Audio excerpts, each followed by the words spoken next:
Kiristaanummaani nu keessa dhibeera ilminaalamee namni.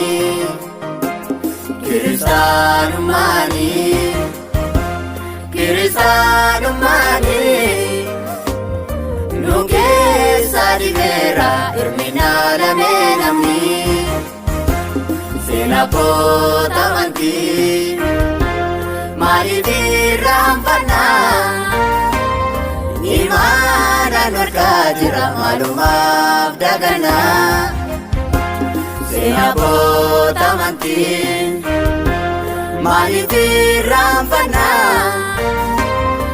Imaana norkaa jira maalumaaf daganaa.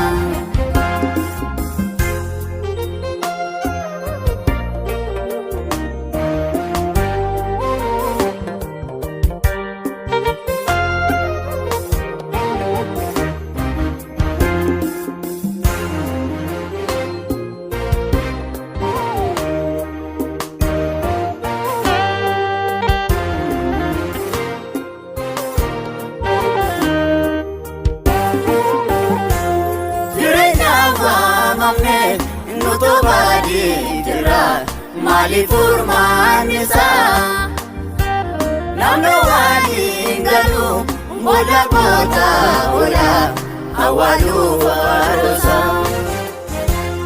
Inni bara kaa'een alas nulaalatee kaa'ee deemaa jira. Teessoodhaa nuuf ka'ii ofii faala qabnu inni isaas harka jira. Teessoodha teessee hundumaa madaalta.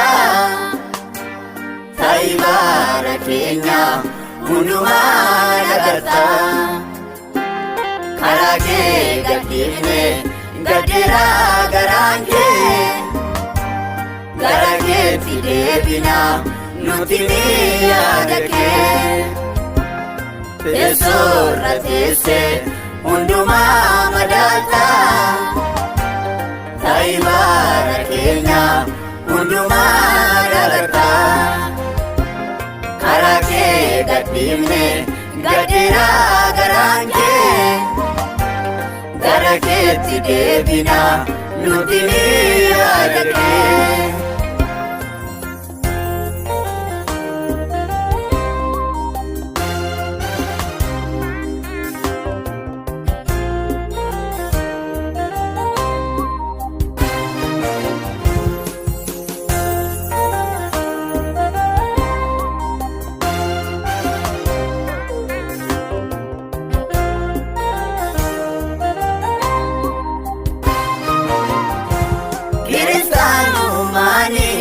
Maqaa qofaa miti hojiidhaan haa ta'u. Dhibbi gargar ta'uun arrabaa wal nyaachuun kun hunduu haa ga'u. Jibba godhaa naqnee eebba manaa baafnee dhumni keenya maali? Jaalalaa dhabneetu mana si baafannee deebi'ee nu dhaali. Abbaa abbaa jechuun miti kun jireenya. Adda baafannu malee deemsa keenya. Dubbicha tuufachuun booddee nu hambisee. Goda oolmaa baatuun eebba nu dhabsiisee. Abbaa abbaa jechuun miti kun jireenya. Adda baafannu malee deemsa keenya. Dubbicha tuufachuun booddee nu hambisee. Goda oolmaa dubbatu eebbanuu dhabsiise.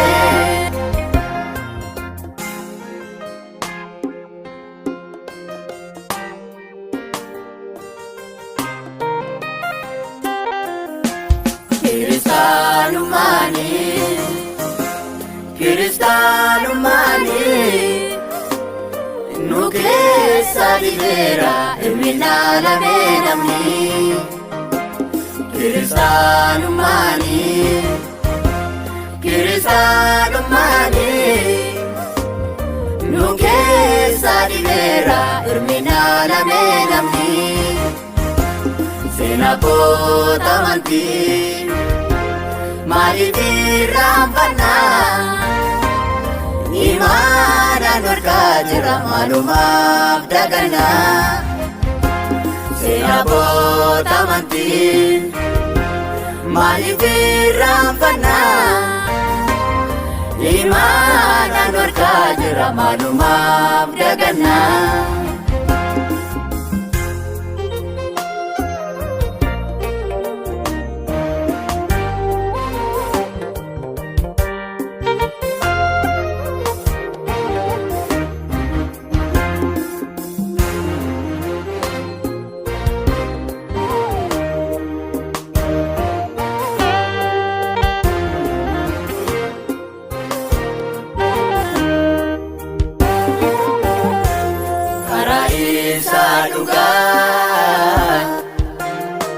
Gooftaan nafsini dadhabina keenyaafi nuti beekamini karaa isaa dhugaa.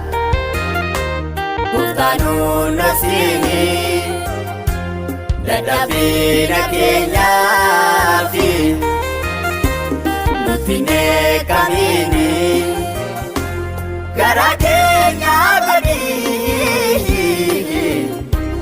garaa dhuga baatu dhiigilee walii bunii kun jireenya laatu ija koona balii waan sugaa uumatu.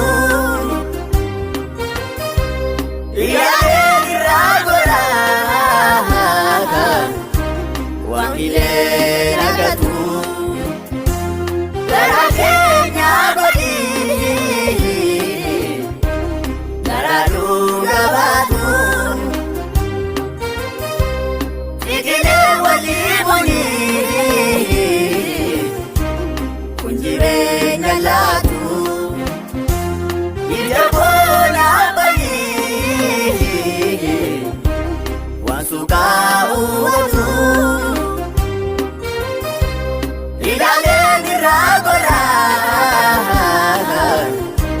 Wangilee nagatu.